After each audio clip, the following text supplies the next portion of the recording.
एक बार बड़ा प्रसंग है पर उसे हम सारांश में बता रहे हैं। भगवान बृहस्पति जी के बड़े भाई संवर्त ऋषि बड़े सिद्ध महापुरुष थे, तो मरुत जी ने यज्ञ ठानी 100 यज्ञ, और जो 100 यज्ञ कर ले पूर्ण वो देवराज इंद्र की पदवी का अधिकारी हो जाता है। देवराज इंद्र बड़े परेशान हुए, तो उन्होंने बड़ी चतुरता करके वशिष्ठ जी जो उनके कुल गुरु थे उन्हीं को निमंत्रण किया यज्ञ के लिए कि आप हमारी यज्ञ कराइए।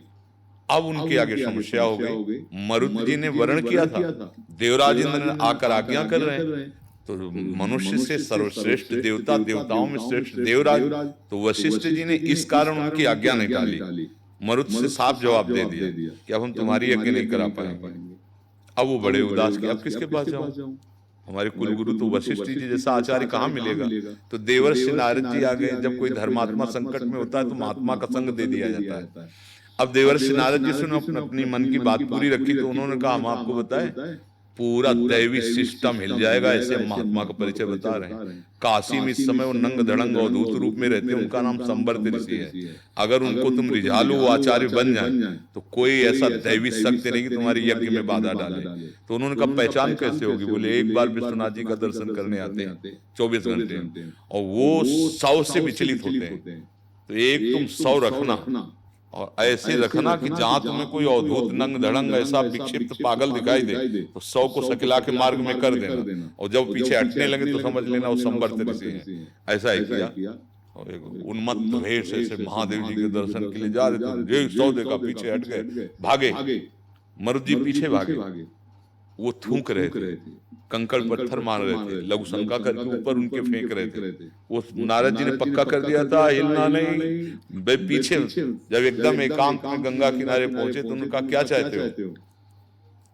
बोले मैं सब जान रहा हूँ, त्रिकालदर्शी हूँ, मुझे पता है तुम महाराज मरुत हो, यज्ञ का क्या चाहते हो? बोले आचार्य पदवी पर बैठाना आपको चाहता हूँ। बोले ध्यान रखना, जब मैं आचार्य पदवी में बैठूंगा उस समय देवराज इंद्र हर उपाय करेगा मुझे आचार्य पदवी से हटाने के लिए। तुम्हें वशिष्ठ जी को भी वापस दे देगा, सब कर सकता है, लेकिन अगर हटा दिया तो भस्म मैं कर दूंगा, अगर हटाया नहीं तो किसी की ताकत नहीं कि यज्ञ में विघ्न डाल सके। उन्होंने कहा मैं वर्ण करता हूं। जो ही ये बात खबर पहले कि संवर्त ऋषि आ रहे हैं यज्ञ कराने के लिए, अब देवराज इंद्र तो घबरा गए। अग्नि देवता से कहा जाओ और सामने से जाके संवर्त ऋषि को मना करो और कह दो मैं आहुति पहुंचाऊंगा ही नहीं, क्योंकि ये काम तो अग्नि देवता को होता है। अग्निदेव जी सामने गए, उन्होंने कहा आपसे प्रार्थना है ऋषिवर, आप इनकी यज्ञ से हट जाएं आचार्य पदवी से। नहीं मैं आहुति नहीं पहुंचाऊंगा। बोले तुम्हारी सामर्थ्य क्या है? मैं मंत्रों के अधीन करके तुम्हें भस्म कर दूंगा अगर आहुति नहीं पहुंचाओगे। अग्नि देवता को कहा तो जानते हो, फिर देवराज इंद्र वज्र लेकर प्रकट हो गए। जब अग्नि देवता गए बोले महाराज महात्मा क्या कि मेरी बस नहीं, वो कह रहे तुम्ही को भस्म कर दूंगा।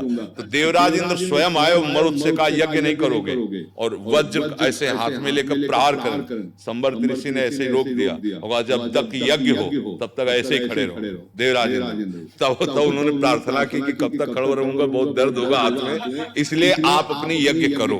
तो देखो अगर आप निष्ठा पे हो तो सब बदल जाएगा। जैसे भगवान की कृपा नहीं तो आपको यहाँ भेजा है, बस अपने पिता में भगवान को देखो, वो गाली दें उनकी सोच फेंकना पड़ेगा।